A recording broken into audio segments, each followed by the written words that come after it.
तेलंगाना चुनाव को लेकर पीएम मोदी काफी एक्टिव नजर आ रहे हैं। उसी बीच पीएम तेलंगाना के तुप्रान पहुंचे, जहां उन्होंने एक जनसभा को संबोधित किया और कहा कि तेलंगाना के मुख्यमंत्री तेलंगाना को अपनी जागीर मानते हैं। वहीं पीएम ने राहुल गांधी पर भी निशाना साधा और कहा कि कांग्रेस के राहुल गांधी को भी अमेठी छोड़कर केरल भागना पड़ा, केसीआर को भी भागना पड़ा। इसका एक कारण भाजपा के कद्दावर उम्मीदवार। ये तेलंगाना के सीएम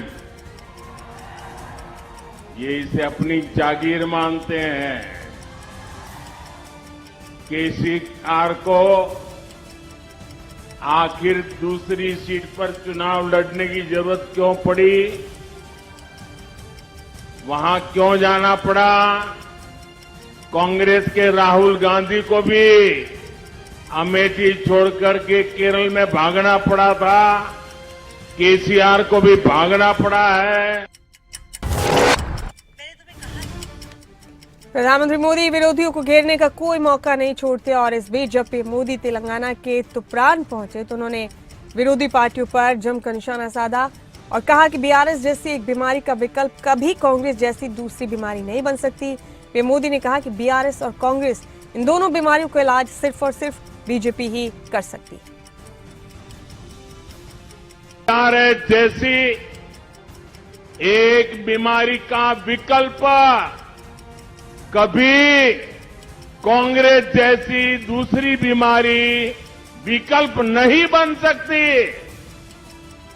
बीआरएस और कांग्रेस इन दोनों बीमारियों का इलाज सिर्फ और सिर्फ बीजेपी ही कर सकती है।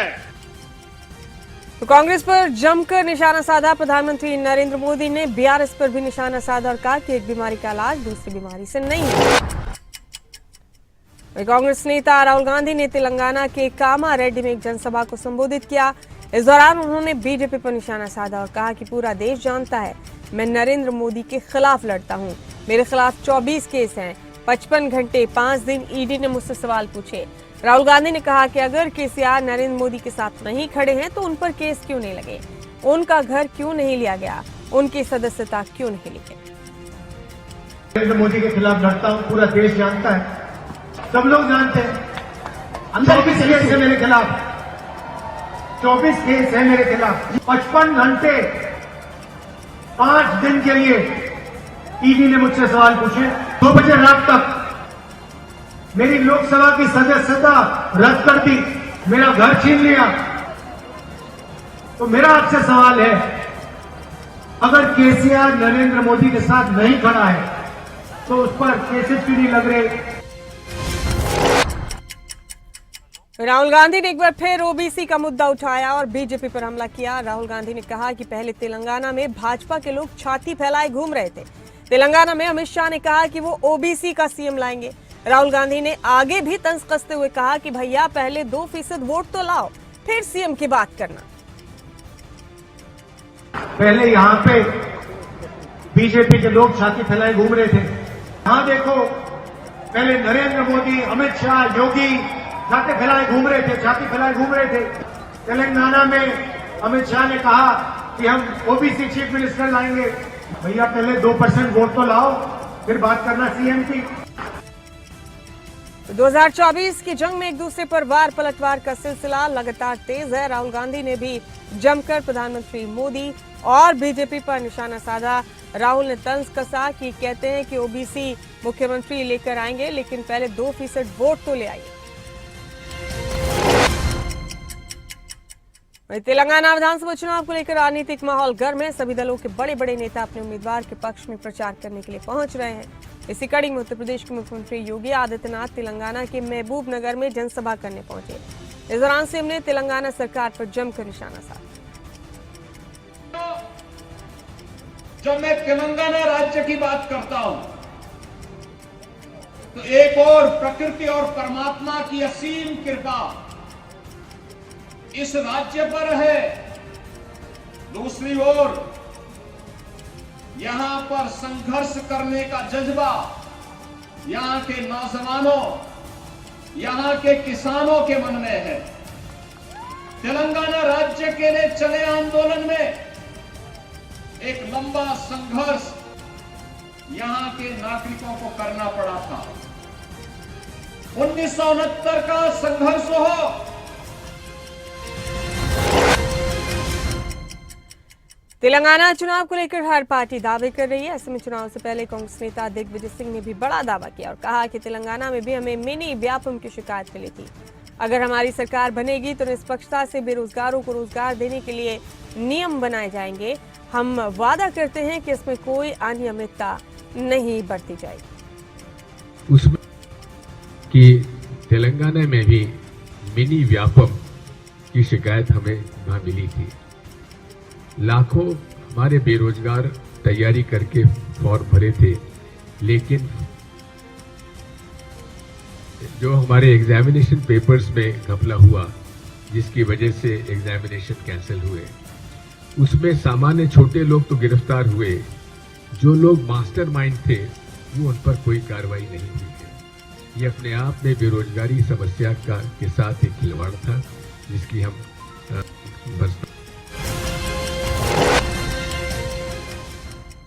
विधानसभा चुनाव पर केंद्रीय मंत्री अनुराग ठाकुर ने कहा, मेरा छत्तीसगढ़, राजस्थान और मध्य प्रदेश जाना हुआ। तीनों राज्यों में भाजपा के पक्ष में शानदार माहौल है। तेलंगाना में भी लोग विकल्प चाहते हैं। एक तरफ वो भ्रष्ट कांग्रेस है जिसने देश को लूटा है और दूसरी तरफ वो भ्रष्ट पार्टी है जिसने प्रदेश को लूटा है। जिसने प्रदेश मेरा जाना छत्तीसगढ़, मध्य प्रदेश, राजस्थान हुआ और तीनों राज्यों में शानदार वातावरण भारतीय जनता पार्टी के पक्ष में है। तेलंगाना में भी लोग विकल्प चाहते हैं। एक और वो भ्रष्ट कांग्रेस है जिसने देश को लूटा, दूसरी ओर भ्रष्ट बीआरएस है जिसने प्रदेश को लूटा। तो लोग चाहते हैं इन दोनों भ्रष्ट पार्टियों से, बीआरएस और कांग्रेस से मुक्ति मिले, इन परिवारवादी पार्टियों से मुक्ति मिले। तो कांग्रेस पर जमकर हमला बोला केंद्रीय मंत्री अनुराग ठाकुर ने। चुनाव का मौसम है, ऐसे में बयानबाजी का दौर तेज।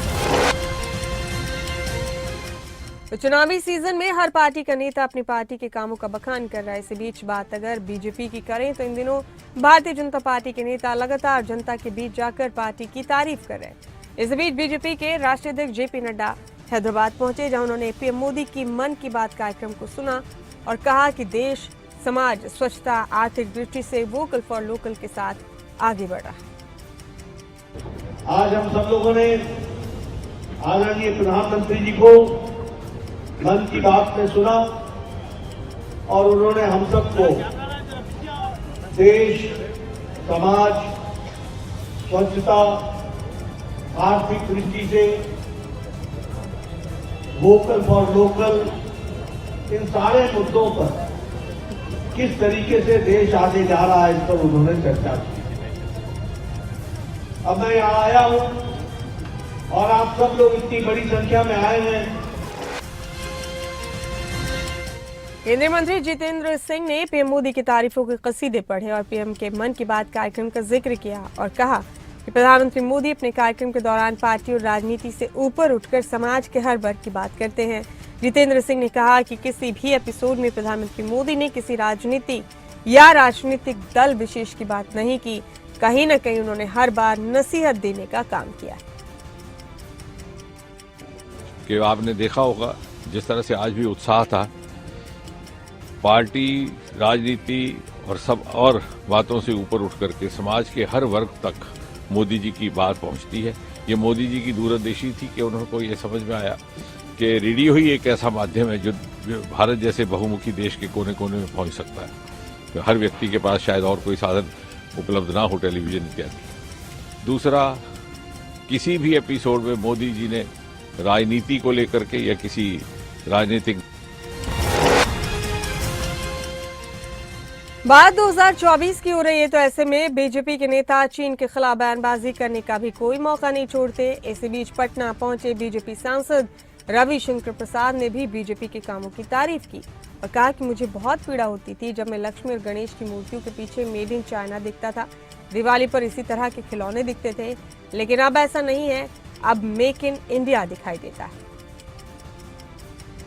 मुझे बहुत पीड़ा होती थी जब मैं Lakshmi, Ganesh made in China देखता था, खिलौने देखता था दिवाली में, बाकी में। अब बताइए 3.5 लाख करोड़ का व्यापार हुआ है इन पर्व में। तो ये दिखाई पड़ता है कि मोदी जी ने देश को प्रेरित किया है। उनका अभिनंदन, धन्यवाद। मुझे बहुत पीड़ा होती थी जब मैं Lakshmi Ganesh made in China देखता था, हाँ? खिलौने देखता था दिवाली में, बाकी में। अब बताइए 3.5 लाख करोड़ का व्यापार हुआ है इन पर्व में।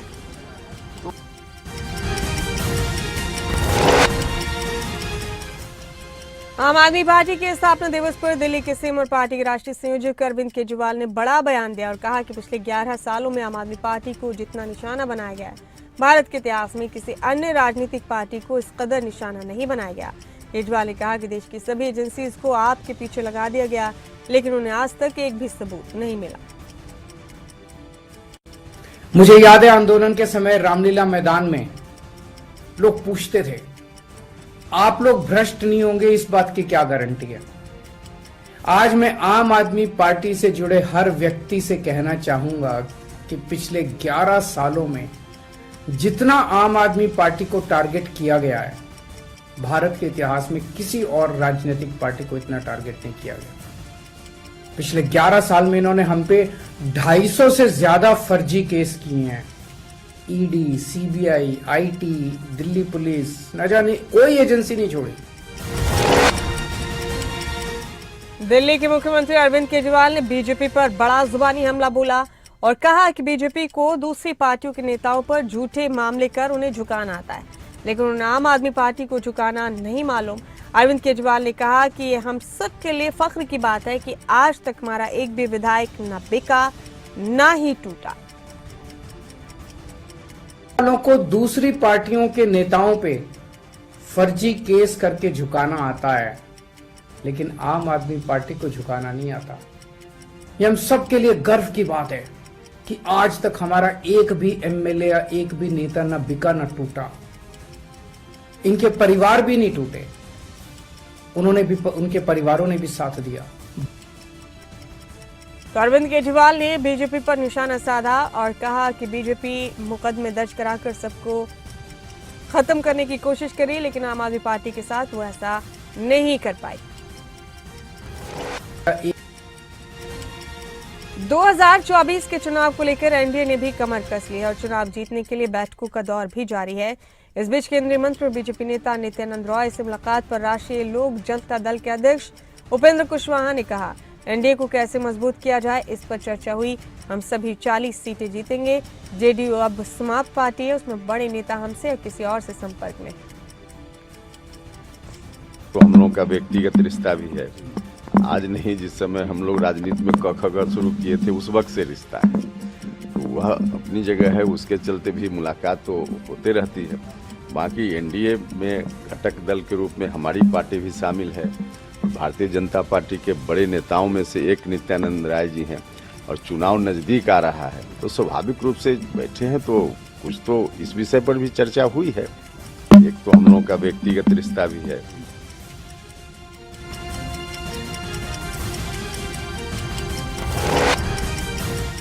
उपेंद्र कुशवाहा से मुलाकात पर केंद्रीय मंत्री भाजपा नेता नित्यानंद रॉय ने प्रतिक्रिया दी और कहा कि उपेंद्र कुशवाहा से मेरा रिश्ता पुराना है, हम राजनीति में नहीं थे तब से हमारे संबंध हैं। इनकी पार्टी एनडीए का एक मजबूत साथी है। बिहार की 40 की 40 लोकसभा सीटें हम जीतेंगे। तो माननीय उपेंद्र जी ठीक ही कहे कि 40 की 40 सीट हम सब जीतेंगे। तो बैठे हैं तो कुछ न कुछ तो राजनीतिक चर्चा होगी। 40 की 40 सीट जीतेगी और हमारे बिहार के अनुभवी नेता हैं माननीय उपेंद्र कुशवाहा जी। इनके अनुभव का लाभ बिहार एनडीए को बहुत ही सकारात्मक तरीके से मिल रही है और इसका परिणाम अच्छा आएगा। हम सब मिलकर, हम एनडीए के जितने भी घटक दल हैं, चाहे वह माननीय मांझी जी हैं, माननीय चिराग जी हैं, माननीय उपेंद्र जी हैं, हम सब मिलकर बिहार में 40 की 40 सीट जीते। तो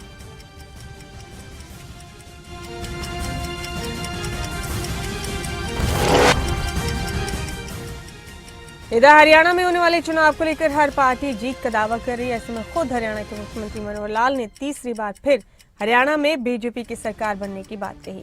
दरअसल मुख्यमंत्री मनोहर लाल पानीपत के थिराना गांव में ब्रह्म कुमारी आश्रम पहुंचे थे और इस दौरान उन्होंने एक तरफ जहां नशे पर रोक लगाने की बात की, वहीं हरियाणा के चुनाव को लेकर भी प्रतिक्रिया दी। विषय है कि हमारा ब्रह्म कुमारी मिशन ने जो हरियाणा में आज की आवश्यकता के हिसाब से नशा मुक्ति अभियान में जो आज से शुरुआत की है, मैं इसकी सराहना करता हूं, इनका बहुत आभार प्रकट करता हूं कि उन्होंने हरियाणा में सभी संस्थाओं को, चाहे वो सामाजिक हैं, राजनीतिक हैं, धार्मिक हैं, और सरकार भी अपने तरीके से इस काम में लगी है। सब लोग मिलकर के काम करेंगे तो ये जो नासूर है नशे का, इसको युवाओं में अंदर जाने से युवाओं को इसकी तरफ जो एक लालच बना है, एक कदम आगे बढ़ा है, उसको रोकने में हम सफल होंगे, युवाओं का जीवन सफल होगा।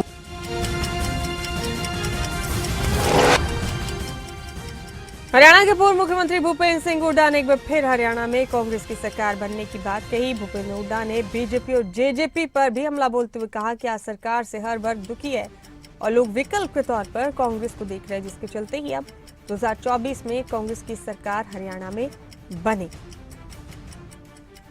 मौजूदा राजनीतिक हालत जिस प्रकार का लोगों का रवैया है, साफ है कि इस मौजूदा सरकार से, बीजेपी सरकार से हर वक्त मुंह खो चुका है और वो सिर्फ उसका अल्टरनेटिव सिर्फ कांग्रेस की ओर देते हैं। तो 2024 में कांग्रेस की सरकार बनेगी। तो पूर्व मुख्यमंत्री भूपेंद्र सिंह हुड्डा ने बीजेपी और जेजेपी सरकार पर बड़ा हमला करते हुए कहा कि लोग इनसे त्रस्त हैं और अब हरियाणा में लोगों को बदलाव चाहिए, इसीलिए हरियाणा के लोग अब कांग्रेस की सरकार बनाएंगे। कांग्रेस की सरकार बनने का दावा किया भूपेंद्र सिंह हुड्डा ने अपने तमाम सियासी विरोधियों पर निशाना साधा। हरियाणा बीजेपी के प्रदेश अध्यक्ष नायब सैनी ने कांग्रेस पर जुबानी हमला बोला और कहा कि कांग्रेस की भ्रष्टाचार की दुकान खाली हो चुकी है। उन्होंने कहा कि कांग्रेस ने लोगों से झूठे वादे किए। कांग्रेस की दुकान खाली हो चुकी है। कांग्रेस की दुकान में भ्रष्टाचार था और लोगों के साथ झूठे वायदे थे। वो भ्रष्टाचार और झूठे वायदे लोग जानते हैं। कांग्रेस ने, जिसने 55 साल तक देश के ऊपर शासन किया, उसको यूपीए बनाना पड़ा, परंतु भ्रष्टाचार के अंदर उनके चेहरे खराब हो चुके थे, उनके ऊपर दाग लग चुके थे, बड़े बड़े दाग लग चुके थे और उस दाग की वजह से लोगों ने यूपीए को नकार दिया। अब यूपीए को उन्होंने सोचा कि यूपीए की भी दुकानदारी नहीं जमी है और जब यूपीए की दुकानदारी नहीं जमी तो उन्होंने घमंडिया गठबंधन बना लिया। और अब लोग तो जानते हैं कि ये वही लोग हैं, ये वही चेहरे हैं जो गरीब के पैसे को लूट करके अपनी जेब में भरने का काम करते हैं। कांग्रेस चुनाव से पहले जेजेपी भी लगातार जीत की ताल ठोक रही है। राजस्थान के चुनाव में किस्मत आजमा रही जेजेपी इस बार हरियाणा की सत्ता की चाबी फिर से अपने पास रखने की बात कह रही है। दरअसल चुनाव को लेकर जेजेपी विधायक नाना चौटाला ने बयान दिया और कहा कि जेजेपी का हर कार्यकर्ता फील्ड में है और पार्टी को मजबूत करने का काम कर रहा है। जारी है नहीं, देखो स्वेच्छा से आदमी जाते तो शायद कहीं ना कहीं मना के लाने, तो अगर हम गलत हों तो हम मना के लाएं, तो कोई बात नहीं, ये तो राजनीति में ये चलता रहेगा। और जैसे जैसे इलेक्शन पास आएंगे तो मुझे लगता है ये उथल पुथल तो हर पार्टी में मचेगी। जेजेपी तो फील्ड में ही है। जेजेपी का कोई भी वर्कर जो है वो घर नहीं बैठा, सारा दिन फील्ड में है, तो वो चुनाव की तैयारी है। नहीं, देखो स्वेच्छा से आदमी जाते तो शायद कहीं ना कहीं मना के लाने, तो अगर हम गलत हों तो हम मना के लाएं, तो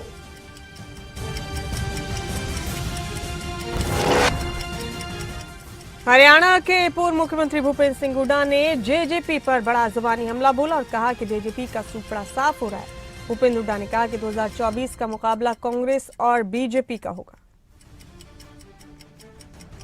वो तो वो जाना भी कह रहे हैं, वहीं से लड़ेंगे, और उनका तो सुपड़ा साफ है। मुकाबला 2024 में कांग्रेस और बीजेपी का है और किसी कुछ। वो तो वो जाना भी कह रहे हैं, वहीं से लड़ेंगे, और उनका तो सुपड़ा साफ है।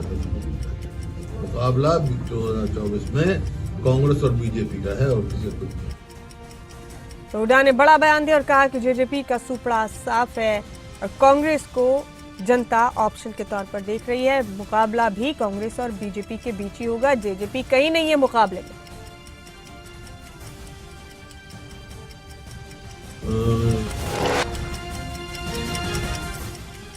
2024 में चुनाव है और ऐसे में हरियाणा की उचाना सीट को लेकर लगातार बयानबाजी हो रही है। इस बीच हरियाणा की कैबिनेट मंत्री कंवरपाल गुर्जर का बयान सामने आया।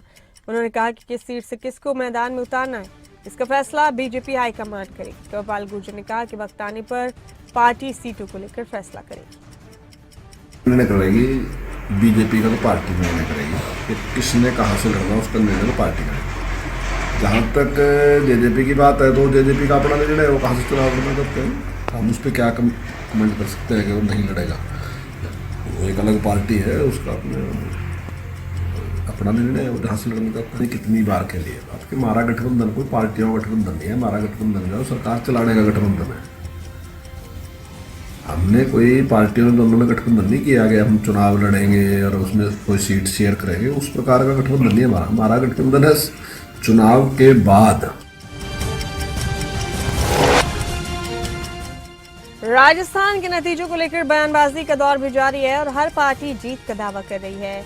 ऐसे में हरियाणा के कैबिनेट मंत्री कंवरपाल गुर्जर का भी बयान सामने आया। उन्होंने कहा राजस्थान में बीजेपी की सरकार बनेगी। मंत्री कंवरपाल गुर्जर ने कहा कि लोग केंद्र और अन्य राज्यों में बीजेपी के कामों को देखते हैं।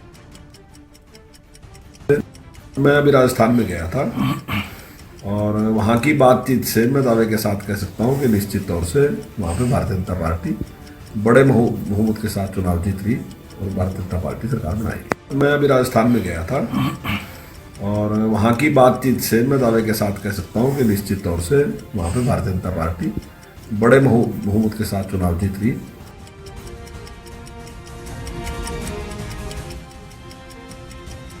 कंवरपाल गुर्जर ने बड़ा बयान दिया, राजस्थान में जीत का दावा किया। उन्होंने कहा कि बीजेपी की जीत होगी इस बार राजस्थान में, वहां राज बदलेगा।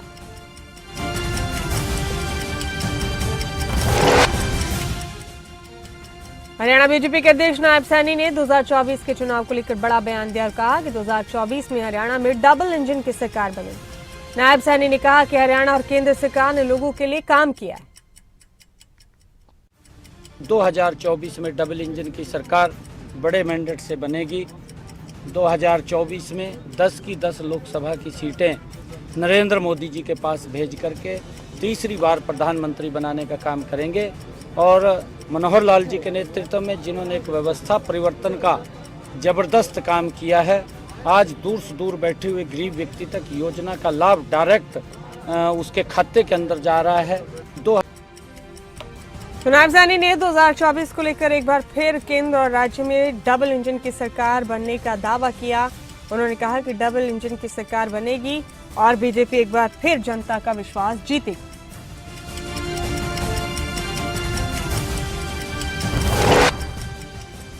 चुनाव कोई भी हो, हर बार शिक्षा का मुद्दा अहम होता है और इसी बीच अभी हिमाचल सरकार ने शिक्षा को लेकर बड़ा फैसला लिया है। सीएम सुक्खू ने इसको लेकर जानकारी दी और कहा कि हिमाचल सरकार शिक्षा के क्षेत्र में व्यापक सुधार करेगी। इसके साथ ही सीएम सुक्खू ने कहा कि प्राइमरी स्कूलों को प्रशासनिक कंट्रोल स्कूल प्रिंसिपल को दिया जाएगा। के स्तर में व्यापक सुधार करना है। कई स्कूल ऐसे हैं जहां टीचर होता नहीं है, एडमिशन करवा दी जाती है, बच्चों की पढ़ाई पर असर पड़ता है और बच्चों का अगर बेसिक कमज़ोर होगा तो उनको आगे पढ़ने में दिक्कत आएगी। तो सबसे पहला हमारी एक गारंटी थी कि 4 हम गवर्नमेंट स्कूल इंग्लिश मीडियम करेंगे। हमने ये फैसला किया, हमारी जो 10 गारंटियों में 7वीं गारंटी थी, हमने ये फैसला किया अगले वर्ष से पूरे गवर्नमेंट स्कूल जो है उसमें इंग्लिश मीडियम स्टार्ट कर दिया जाएगा। इंग्लिश मीडियम में बच्चों को पहली क्लास में पढ़ाई की एडमिशन दे दी जाएगी। 6 साल के बच्चे को फर्स्ट कक्षा में एडमिशन दिया। हिमाचल में बीजेपी की तरफ से वर्तमान कांग्रेस सरकार पर 11 महीने के कार्यकाल में 10,000 करोड़ रुपए से ज्यादा का कर्ज लेने के आरोप पर सीएम के मीडिया सलाहकार नरेश चौहान ने पलटवार किया और कहा कि डबल इंजन की सरकार होने का दावा करने वाली पूर्व की भाजपा सरकार ने ही प्रदेश को कर्ज के बोझ तले दबाया। नरेश चौहान ने कहा कि प्रदेश सरकार पर 10,000 करोड़ रुपए का ऋण लेने का आरोप लगाने वाली पूर्व की जयराम सरकार ने खुद एक साल में 15,000 करोड़ तक का ऋण ले लिया। देखिए जो स्थिति है, जब सरकार बनी कांग्रेस की, हिमाचल प्रदेश के लोगों ने जो बदलाव किया, उसके बाद बहुत बड़ा कर्जे का बोझ सरकार पे और हिमाचल प्रदेश के लोगों पे था। 75,000 करोड़ रुपए का कर्जा था और उसके अलावा जो 10,000 से लेकर 11,000 रुपए तक की जो लायबिलिटीज थी वो खड़ी थी। वो पिछली सरकार ने उसमें कुछ नहीं किया। जो भी पे कमीशन की थी, उनकी पेंशनर्स की थी, सारी लायबिलिटीज जो है पास ऑन की है। पिछली सरकार ने अगर कुछ किया होता और उसको कुछ लायबिलिटीज को कम किया होता तो आगे बोझ। इन्हीं तमाम खबरों के साथ 24 की खबर में फिलहाल इतना ही। मुझे दें इजाजत, बाकी हम खबरों के लिए आप बने रहे खबरें अभी तक के साथ।